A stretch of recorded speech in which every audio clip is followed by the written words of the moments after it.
The state of South Africa's abalone industry has come under the spotlight, with widespread poaching rendering the species to near extinction levels. But now, what started many years ago was a project into the sustainability of abalone mariculture to alleviate pressure on vital stocks seems to be thriving.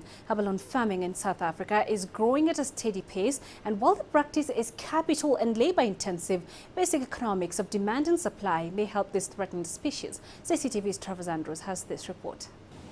This tiny mollusk is considered a delicacy around the world, and no more so than in Asia, where its prize meat can fetch top dollar. However, years of large-scale poaching has rendered the species to the brink of extinction, with strict quotas being placed on wild harvesting locally.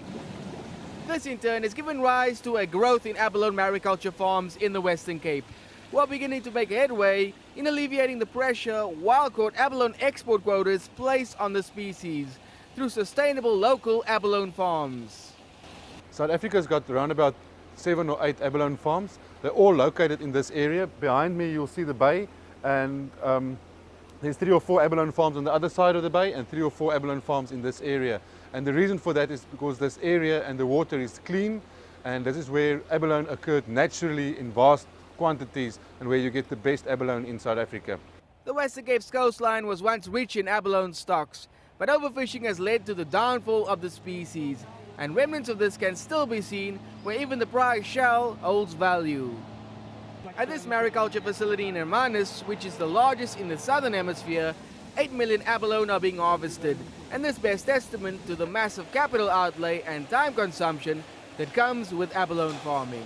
Abalone farming is incredibly expensive. So the infrastructure is very expensive. The electricity, just as an example, at one of the farms, their monthly electricity bill is equivalent to my annual salary. So it's very difficult. You know, they grow very long, or they grow slowly. So it takes about 4 years for it to get to market size.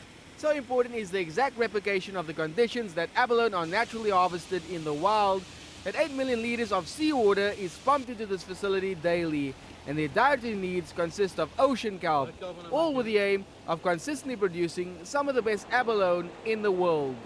South Africa itself has got 3 or 4 different species. Only one of these species in South Africa is commercially viable, and it's really got a good taste. In terms of world standards, I think the South African abalone is one of the best species around, and that is because of the taste and the texture. And I think it can be attributed to the fact that we feed them natural food and because of our clean Southern Ocean water. For this year, 300 tons of these highly valued species will be destined for the export market. And while its price may be beyond the affordability of most pockets, 2% of that will be discounted to the local market. Even though abalone has been overfished to the verge of extinction, sustainable farming methods like this seems to be on the increase. A massive demand in the global export market has fueled the growth of abalone mariculture in this region, and that in turn could alleviate future pressure on this endangered species. Travers, CCTV, Hermanus.